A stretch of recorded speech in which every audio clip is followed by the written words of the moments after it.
Buenas, bienvenidos de nuevo a la Cueva de Pícaro. Seguimos en edición cuarentena, fase 0 de momento.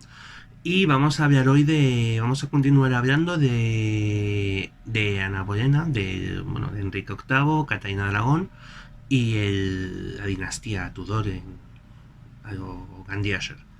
¿Vale? El último día dejábamos a Enrique a punto ya de casarse con Ana Bolena. Y hoy quiero, antes de continuar con este tema, con el tema matrimonio propiamente dicho, para que entendamos lo que significa el matrimonio de Enrique con Ana Bolena y la ruptura con la Iglesia Occidental, vamos a detenernos unos minutitos a hablar de cómo surge el movimiento protestante y qué significó para Europa del siglo XVI. ¿Vale? A ver, el movimiento protestante surge en Alemania en el siglo XVI.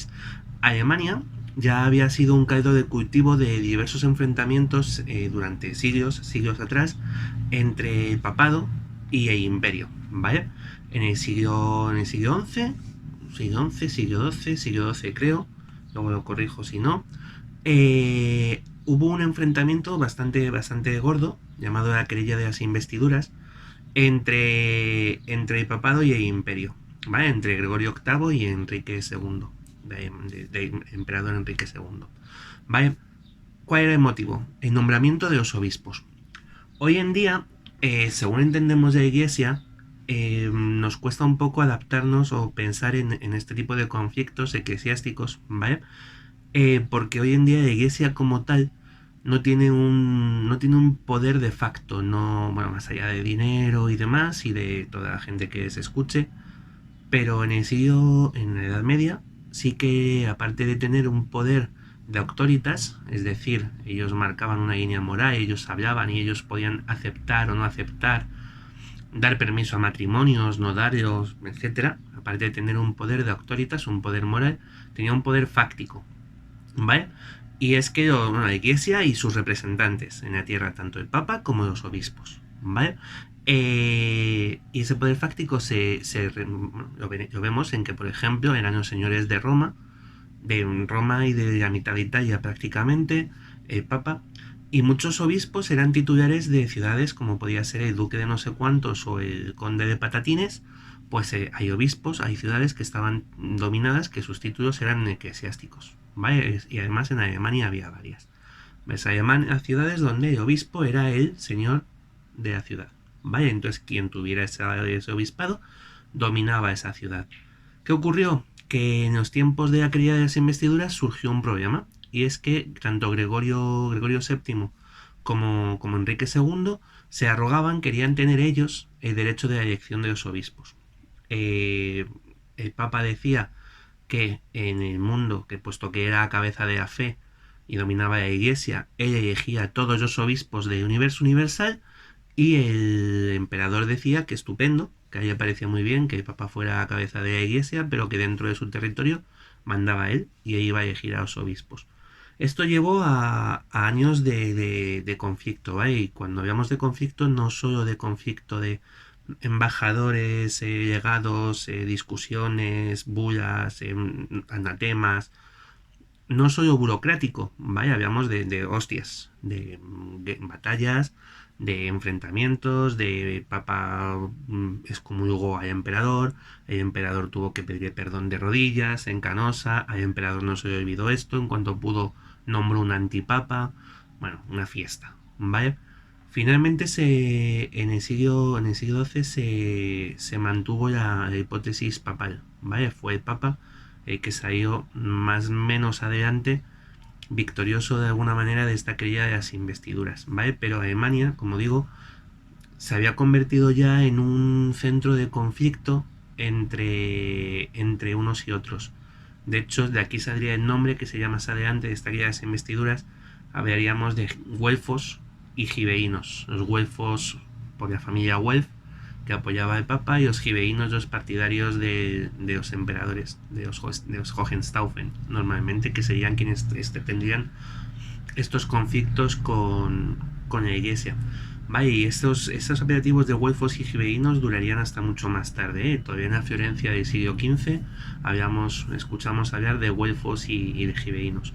Vale, pero bueno, este es un poco el caldo de cultivo de que nos encontramos en Alemania, que se va gestando ya desde el siglo XII hasta el siglo XVI en el que nos encontramos. Y es que el siglo XVI, los siglos XV y XVI sobre todo, son los siglos de los papas del Renacimiento, ¿vale? ¿Qué implica eso? Estos papas humanistas o los famosos, quizá que sean los más famosos de la historia, los Borgia, los de la Rovere, los Medici, ¿vale? El papado en Roma ya prácticamente había pasado a ser sobre todo una fuerza italiana, ¿no? Las grandes familias italianas, especialmente romanas al principio, los Colonna, los Orsini, pero luego italianas en general, los de la Rovere, los Medici, habían encontrado en el papado un punto de fuerza y un apoyo para sus pretensiones personales, y parecía que el papado estaba incluso encerrado en Italia, ¿no? En italianos, pasado de un italiano a otro, y dentro muchas veces de las mismas familias. De hecho, en esta época nos vamos a encontrar dos papas Borgia, que estos eran españoles, pero bueno, como si no estaban allí, dos papas Borgia, dos papas de la Rovere, dos papas Medici, y alguno más que se repite, ¿vale? Con lo cual pues, el papado casi es hereditario, incluso, ¿no? Se mueve dentro de unas pocas familias que además suelen ser muy ricas, evidentemente, porque el papado se compraba. En la mayor parte de las ocasiones los más ricos eran los que podían defender sus intereses, sobornar al resto de los cardenales y comprar al futuro papa que más les convenía, ¿vale? Entonces, muy bien, pues vamos a tener estos papas del Renacimiento que van a ser muy conocidos por varias cosas. Una de ellas va a ser en general, no todos evidentemente, pero bueno, en general, por su afición a las artes, va a ser el momento en el que Roma se va a llenar de iglesias espectaculares, se va a reformar lo que hoy conocemos como San Pedro del Vaticano, va a ser la época de los grandes pintores renacentistas, de los grandes artistas renacentistas, no solo pintores, desde Donatello, Verrocchio, Leonardo, Rafael, Miguel Ángel, las tortugas ninja, y los que no aparecen las tortugas ninja, ¿vale? Brunelleschi, muchos más, ¿vale? Botticelli, que me estaba intentando acordar de Botticelli y no me salía, ¿vale? Esto va a ser el siglo XV, XVI, pues eso, famoso Quattrocento, Quinquecento. Y estos papas se van a caracterizar, como digo, por su afición al arte, a gastar mucho dinero en arte y también a tener una vida moral, en muchos casos vamos a hablar de laxa, ¿vale? Algunos de ellos tienen hijos dentro del papado, otros va a convertirse en habitual en nepotismo, o sea, que los papas entreguen cargos eclesiásticos importantes a sus familiares, etcétera, ¿vale? Con lo cual, bueno, su imagen estaba un poco deteriorada, y uno de los casos más controvertidos, uno de los que más ampollas levantaban, era el tema de las indulgencias, ¿vale? ¿Qué eran las indulgencias? Las indulgencias, aunque no os lo creáis, siguen funcionando a día de hoy, ¿vale? O sea, se siguen comprando indulgencias. Es algo, ¿no?, que la Iglesia Católica, hasta donde yo sé, si alguien sabe algo más que me corrija, porfa, que puedo haberme perdido un episodio, no ha retrocedido. Y es, si pagas, tienes beneficios espirituales que si no pagas, no tienes. Beneficios espirituales y temporales. Os voy a poner un ejemplo muy tonto, ¿vale? En Viernes Santo es Cuaresma y no se come carne, ¿vale? Salvo que compres la indulgencia. Si tú pagas, si tú pagabas a la iglesia, podías comer carne sin cometer un pecado, ¿vale? Con lo cual, este es un ejemplo muy tonto, pero las indulgencias iban mucho más lejos, ¿vale? Y esto empezó a levantar cierto sentimiento de aversión hacia un papado, hacia una iglesia católica, que ya se veían como mercaderes, que empezaron a aparecer mercaderes comerciando con temas espirituales, ¿vale? Bien, en este entorno nos encontramos en Alemania en el siglo XVI y con este tipo de papas, ¿vale? Aparece Martín Lutero. Martín Lutero es un monje agustino alemán, ¿vale? Que empieza a encontrarse muy en desacuerdo con estas actuaciones pontificias y sobre todo con el mercado de las indulgencias. Vaya, así que una noche de año 1517 se presenta en la puerta de la iglesia de Wittenberg, y graba, como no había Twitter para difundirlas ni Instagram para hacerse una foto con ellas, pues graba sus 95 tesis contra la iglesia en la puerta de la iglesia de Wittenberg, bueno, Wittes algo, luego lo corrijo, y dejaría sus tesis y donde ataca los principios de la iglesia católica. Esto se llama Dios es Cristo, nunca mejor dicho. El Papa exige que Lutero vaya a verle y a pedirle perdón. Lutero dice que no. Se llama a Lutero para que se quiere quemar a Lutero, se quiere justiciar por hereje. Pero aquí es donde se va a encontrar el Papa con la resistencia de los señores seculares, de muchos señores alemanes, que ven que este es el momento de enfrentarse tanto al Papa como al propio emperador, ¿vale? El emperador en estos momentos es Carlos V, el español Carlos V, el rey de España, Carlos V, y no tenía, pues había gente a la que caía bien y gente a la que no, y estos a los que no se van a convertir en defensores de Lutero, principalmente el duque de Sajonia. Sajonia es una zona del norte de lo que es Alemania, del norte del imperio, bastante rica, bastante importante, y va a ser el duque de Sajonia, Federico el Grande, el que acoja a Martín Lutero. Vamos a encontrarnos complicaciones porque además el emperador, que quizá en otra situación podría haber puesto orden en todo esto, haber ido a Alemania y haber puesto orden a base de hostias seguramente con los señores alemanes, se va a encontrar en una situación en la que tiene tres grandes problemas y que se van a solapar unos con otros y van a impedir que Carlos solucione realmente ninguno de los tres en todo su reinado, ¿vale? Los problemas con los turcos, que ya hace tiempo que han tomado Constantinopla y amenazan Viena. De hecho, creo que en 1526 es la batalla de Mohacs, en la que se comen medio imperio, medio dominio de los Austria, de lo que hoy es Hungría y Austria, ¿vale? Los turcos, los franceses, que también Francisco I daba por saco todo lo que podía y un poco más, especialmente en el norte de Italia, y pues estos problemas de señores levantiscos en Alemania, dentro del propio imperio, Enrique de Sajonia y muchos otros, que van a apoyar a Lutero. Esto va a durar hasta 1530. Bueno, va a durar mucho más, pero en 1530 va a ser una fecha importante porque va a ser el año de la celebración de la dieta de Augsburgo. No de Habsburgo, de Augsburgo, ¿vale? Que es una ciudad de Alemania donde se celebró esta dieta. La dieta no es que quedasen a hablar de comer con sirope de arce y con superalimentos, ¿vale? Sino que es una reunión imperial. Se llamaba así a una reunión de los diferentes electores del imperio y se va a pedir la presencia de Martín Lutero en Augsburgo, ¿vale?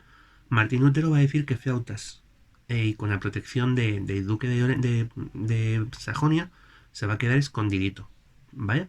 ¿Por qué? Porque habían tenido muy mala experiencia. Ya existía un precedente de una quema a traición de un tío por hereje en un concilio eclesiástico, en el concilio de Constanza, pues no llega un siglo antes, cuando se había llamado a Juan Hus. Juan Hus, ya hablaremos otro día si acaso era un religioso checo, bohemio, y bueno, tenía sus preceptos, las guerras husitas, historia de Europa de Este, que parece que no existe, ¿vale? Pero sí que existe y tiene su historia. Y de buen rollo se llamó al concilio de Constanza para que fuera. El concilio de Constanza sé que acabó con el cisma de Occidente, donde dejó de haber papado de Aviñón, papas, antipapas y todo esto. Y además se iba a hablar de los husitas. Bueno, pues se convocó a Juan Hus, llegó a Constanza y le quemaron a traición, ¿vale? Entonces, con este precedente es muy posible que Lutero se imaginase algo parecido, así que fue su enviado, Philippe Melanchthon. Estos nombres que son nombrecitos que tienen ideas, ¿vale? Melanchthon, Y básicamente Medio Antonio lo que hizo fue mandar al emperador a la mierda y a todo el papa también. Entonces, bueno, pues no se solucionó el problema, ¿vale? 1530. ¿Qué situación va a dejar esto? Por primera vez en casi más de 1000 años, vamos a tener una Europa que no está dominada por una misma religión, por una religión dominante, por un catolicismo imperante, ¿vale? Va a ser la fractura entre el catolicismo y el protestantismo, que son formas de cristianismo, sí, pero va a ser la primera vez que no es toda Europa en casi 1000 años, ya que como heredera de un imperio romano, ya que va a tener diferentes cabezas y va a estar enfrentada por cuestiones estrictamente religiosas. Bueno, estrictamente religiosas, esto es como siempre. Por supuesto que hay factores económicos, políticos, incluso familiares. ¿Vale? Pero bueno, el tema de los protestantes es básicamente religioso y es de un enfoque de la religión. Lo que Lutero reclama y lo que a partir de Lutero van a empezar a reclamar muchos protestantes, con otros líderes, que el protestantismo lo que tuvo fue que se extendió mucho con muchos líderes, pues como Zwinglio en Ginebra, o Calvino, vaya, en Suiza, que van a plantear sus propias perspectivas. Y de hecho, pero de base es que la Iglesia Católica se equivoca, que no tiene derecho a interferir en la vida espiritual y además en pedir primero se pide una religión más humanista, más con el hombre como centro y como la persona. Cada persona tiene derecho y capacidad de leer la Biblia, entender la Biblia y ponerse en contacto hoy mismo con Dios sin intervención de los sacerdotes. Vale, de hecho en las religiones protestantes normalmente no se habla de sacerdotes, sino de pastores, porque lo que hacen es ayudar, orientar, pero no interceden entre los seres humanos y Dios, ¿vale? Eliminamos al intermediario, que es el sacerdote, y una vuelta un poco a la pobreza o a los orígenes de la iglesia, que ya en un momento determinado también habían reclamado gente que está dentro de la iglesia, como San Francisco de Asís, los movimientos de los pobres, ¿vale? Un alejamiento de toda esta pompa, de este boato, de esta falta de, perdonadme, la alergia, de esta falta de correspondencia entre lo que la iglesia cuenta y lo que la iglesia hacía, ¿vale?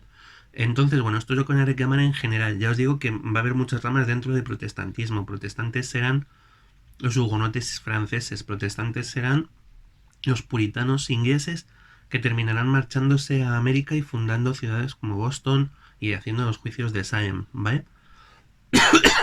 Vaya tela. Bueno, que va a haber muchos tipos de protestantismo, ¿vale? Y uno de los grandes defensores del catolicismo contra el protestantismo va a ser precisamente Enrique VIII, ¿vale? Con lo que luego llegaron las cosas, pero bueno. Total, 1530, como os digo, dieta de Augsburgo, Europa se rompe, el emperador no consigue unificar, no consiguen acabar con la amenaza protestante, ¿vale? Y en Inglaterra, bueno, pues en el 1530 es el año en el que Catalina de Aragón es finalmente expulsada de la corte de Enrique VIII, ¿vale? ¿Cómo ocurre esto y cómo se llega a esto? Bueno, pues como ya hemos visto, en los años anteriores, ya desde el inicio, desde que había decidido que quería casarse con Ana Bolena, Enrique VIII había empezado a mover sus peones diplomáticos, ¿vale? Hablábamos el otro día del cardenal Wolsey, que había sido el encargado de viajar a Roma, de intentar ponerlos al Papa a favor de Enrique VIII para que permitiera la disolución del matrimonio entre Enrique y Catalina, con muy poco éxito, ¿vale? Hasta que en 1529 Wolsey es destituido. Se piensa que no ha sido incapaz de solucionarlo. Y Enrique, cuando no le solucionaban las cosas, tiende a enfadarse bastante y termina decapitando a la gente. Wolsey fue llamado de vuelta a Inglaterra, no llegó nunca, ¿vale? Enfermó por el camino y murió. Jamás llegó a Inglaterra y de hecho Enrique se quedó con sus casas y sus dominios. Le gustaron y pasó bastante tiempo viviendo en las casas que habían pertenecido a Wolsey, ¿vale? Y aparece como figura de canciller Tomás Moro. Tomás Moro es un humanista, era uno de los es uno de los grandes humanistas del siglo XVI, probablemente quizá el más grande después de Erasmo, y desde luego el más grande que ha dado Inglaterra. Y sería famoso por su libro Utopía, ¿vale? Que todavía hoy se estudia. Y Tomás Moro era muy católico y muy amigo, como ya hemos comentado en algún capítulo anterior, de Catalina de Aragón, ¿vale? ¿Qué creemos? O sea, parece ser que lo que se buscaba, lo que Enrique buscaba era que Tomás Moro intercediera un poco en el ánimo de la reina, permitiendo que Catalina aceptara de forma voluntaria dejar de ser reina, probablemente ingresar en un convento y dejar ya ir tranquilo, ¿vale? Pero no sabemos muy bien si Tomás Moro tuvo interés, pero desde luego Catalina no.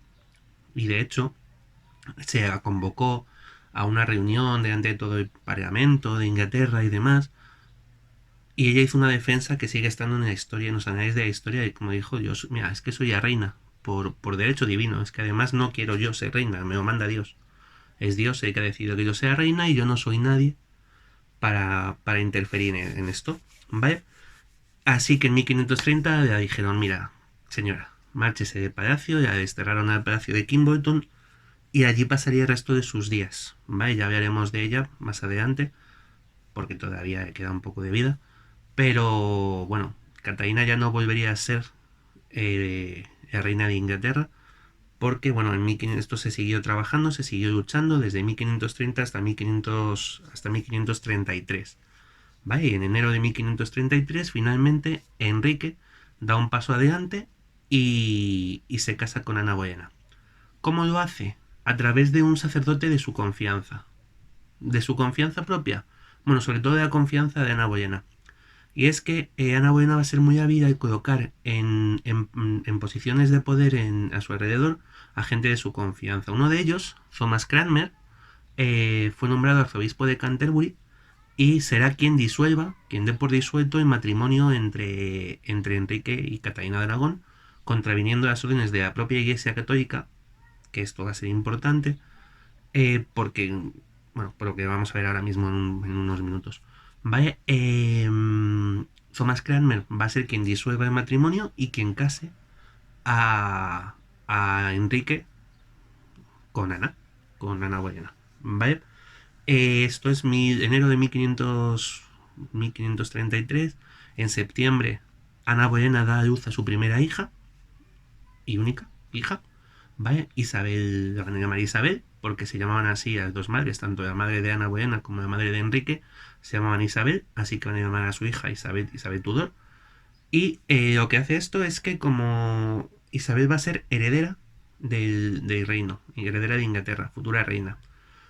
¿Por qué? Porque al declararse nulo el matrimonio entre Enrique y Catalina, la princesa María se la va a considerar bastarda, ¿vale? Con lo cual queda fuera de la línea sucesoria. Y ahora cabeza de la línea sucesoria va a ser Isabel Tudor, ¿vale? La futura reina Isabel I de Inglaterra, la de las películas de Elizabeth. Y Shakespeare in Love, si hay alguien que haya visto estas películas, ¿vale? Que sí que hay mucha gente. Bueno, uno de estos, Thomas Cranmer, el arzobispo de Canterbury, va a ser una de esas personas con cercanía con los Bolena que va a encontrar un puesto importante, y otro va a ser Thomas Cromwell. Muy importante este nombre, ¿vale? Thomas Cromwell también va a llegar a promocionar en los palacios ingleses, en la corte de Londres, de mano de Ana Bolena. Creemos o se sabe que era uno de los funcionarios de Wolsey, del cardenal Wolsey, que trabajaba para Wolsey, pero supo apartarse antes de que este cayera, se fue acercando poco a poco a los Bolena y terminaría siendo una de las figuras más importantes de la historia de Inglaterra en el periodo Tudor, ¿vale? Y bueno, empezaría de mano de Ana Bolena, acabaría de cabeza de Ana Bolena también, pero bueno. ¿A qué se va a dedicar Cromwell? Pues sobre todo a atacar monasterios, tal cual, ¿vale? Más o menos. ¿Por qué? En 1534 Enrique va a dar el siguiente paso de su conflicto contra la iglesia. Se supone que su boda con Nana, quizá que fuera pues un poco ya sin permiso de la iglesia, un poco una presencia de prefiero pedir perdón que permiso, ¿no? Una acción de, bueno, pues mira, yo me he casado y no podéis hacer nada por evitarlo. Pero es que la Iglesia continuó sin aceptar el matrimonio de Enrique con Ana. Y entonces en 1534 Enrique presentó su acta de supremacía. ¿Qué es esto? La ruptura de la iglesia inglesa, sí, con la iglesia católica. ¿Vale? La ruptura definitiva. De hecho, el acta de supremacía sigue vigente a día de hoy. ¿Vale? Y es a partir de aquí, la iglesia de Inglaterra no va a pagar ni va a reconocer nada a Roma, sino que la cabeza ni al Papa, y no reconoce al Papa, y la cabeza de la iglesia inglesa va a ser Enrique. En este caso Enrique o el rey de Inglaterra que vaya tocando en cada momento. ¿Vale? Bien, a priori parece muy fácil. Dicho así es, bueno, pues es cambiar. Además es verdad que lo que Enrique hace no es un movimiento protestante, ojo, porque lo que hace es, se queda toda la liturgia y todo el trasfondo de los santos, que son cosas contra lo que la Eucaristía, contra lo que muchos protestantes luchan, o las formas de Eucaristía, por ejemplo, ya, pues eso, los santos, ritual, Enrique se lo queda. Enrique al final lo que hace es cambiar un vestido por otro, ¿vale? Coge, bueno, pues a partir de ahora la cabeza de iglesia soy yo y me llevo tal cual toda la ceremonia y toda la liturgia y la pirámide de mando. Solo cambia que encima, en vez de estar el Papa, estoy yo, ¿vale? ¿Qué supone esto? ¿Que ¿Contra qué sí que va a ir? Contra los monasterios. Los monasterios en toda Europa se habían hecho con mucho poder económico, eran señores de grandes terrenos. Enrique va a necesitar dinero y lo va a buscar en estos monasterios, ¿vale? Y protestantes más radicales sí que están muy en contra de estos movimientos de monasterio, de las reglas monásticas y de su porque consideran que interfieren con el poder temporal. El poder temporal no es viajar en el tiempo, es tener poder real sobre tierra, sobre cosas, ¿vale? Y entonces Ana Bolena y Cromwell, que tienen unas ideas protestantes más avanzadas que las de Enrique, más radicales, van a poner en movimiento todo este sistema de desamortizar monasterios que pasan a depender de la corona. Esto va a enfadar a mucha gente, ¿vale? Hay muchos campesinos, mucha gente que vive en tierras de los monasterios y que vive bien con los monjes como señores y no quieren pasar a depender de la corona. Esto va a ofender, por cierto, claro, a los católicos, porque además, tener en cuenta que no hablamos de algo tan sencillo en el siglo XVI, en finales de la Edad Media, como cambio de persona a que rezo. Es que si te estabas equivocando en tus creencias, podías irte al infierno. Tal cual. O sea, todo. Y además se iba a ir al infierno todo un país. No solo una persona, no se iba a ir el rey. Se iba a ir el rey y todo el infierno, toda Inglaterra, porque no atendían al Papa. Si Roma era salvación y estaba en lo correcto, Inglaterra se iba a ir todos, uno detrás de otro, al infierno, ¿vale? Con lo cual esto genera muchos problemas de conciencia en muchas personas. También el pueblo era muy fiel a Catalina y este va a ser el momento del conflicto bueno, Cromwell va a ser la persona que se va a encargar de todas estas desamortizaciones o de gran parte de ellas, de dirigirlas y de llevarlas, expulsando a los sacerdotes, a los monjes, a los frailes y demás. Y va a llegar el momento de firmar pues, el acta de supremacía. No firmar el acta era condenarte a muerte porque era traición, pero muchos consideraban que firmarla era peor porque era condenar tu alma y te vas al infierno por dejar de respetar o de aceptar la verdadera iglesia. Y ese va a ser el caso de dos personajes muy importantes. Vaya, de uno ya hemos hablado, es Tomás Moro. Tomás Moro es una de las personas que se negó en redondo a firmar el acta de supremacía, ¿vale? Y otro va a ser otro personaje inglés importante, el cardenal, bueno, todavía no era cardenal, John Fisher, ¿vale? También había sido un clérigo muy importante, un clérigo humanista, muy del rollo de Tomás Moro. Había sido capellán, confesor de la propia abuela del rey, de Margarita. ¿Os acordáis de Margarita Beaufort? ¿Vale? Margarita Regina. Sería interesante también estudiar un detenimiento que tuvo que ver toda la manía que tenía Margarita Beaufort de que los Tudor eran reyes por la gracia de Dios y de que Dios les había elegido, con este movimiento lanzado por Enrique de aceptar, de decidir, sí, no, es que soy rey por la gracia de Dios y me independizo de otros, de Roma, ¿vale? Puedo ser rey sin Roma porque soy un elegido de Dios. Pero bueno, esto ya es para cabezas más brillantes que la mía, seguramente. Aún así, Cardenal John Fisher y Tomás Moro van a ser encarcelados, metidos en la cárcel en la Torre de Londres por traidores, por negarse a firmar, ¿vale? Aquí va a comenzar una disputa de poder porque desde Roma lo que van a hacer es dar el capelo cardenalicio, nombrar cardenal de la iglesia a Fisher, a John Fisher, pensando que Enrique no va a atreverse a tener encerrado a un cardenal, ¿vale? Y Enrique va a interpretar este nombramiento cardenalicio como parte de un movimiento, de una conjura en Roma contra él y traición de John Fisher, y lo que va a hacer es matar a John Fisher. Va a ordenar que se ejecute. Y John Fisher fue ejecutado. Y unos 10 días o 15 días más tarde aproximadamente se cargaron a Tomás Moro. ¿Vale? Curiosamente, esta es una de estas cosas graciosas de la historia. Bueno, Tomás Moro es santo, o sea, fue canonizado ya en su momento. Pero John Fisher no es santo de la Iglesia Católica, pero sí santo de la Iglesia Anglicana. ¿Vale? Lo que tiene su coña, porque John Fisher murió por culpa de la Iglesia Anglicana, que, bueno, de la cabeza de la Iglesia Anglicana, que era Enrique VIII. Y es como asumir que la Iglesia, o sea, nombrar santo a Fisher es como asumir que la Iglesia Anglicana está equivocada desde su arranque. Pero son cosas de estas que pasan en la historia y que en fin, pues que ahí están. ¿Vale? En fin, Tomás Moro y John Fisher son ejecutados por traición. Enrique VIII se carga así a dos de las grandes figuras de humanismo en Inglaterra y ya está casado con Ana Bolena. A Ana hay una película que había sobre Ana Bolena que se llama Ana de los Mil Días. ¿Vale? ¿Por qué? Porque eso es lo que le queda a Ana de vida. Desde el momento en que se casa hasta que muere, ejecutada, por orden de su marido, fueron 1000 días. ¿Vale? Así que aquí empieza la cuenta atrás y aquí lo vamos a dejar por hoy. Venga, cualquier cosa sabéis, nos decís, nos contáis por ahí abajo, si os ha gustado campanita y suscripciones, bueno, si es que ya sabéis cómo funciona esto. Y nos vamos viendo, seguimos próximamente.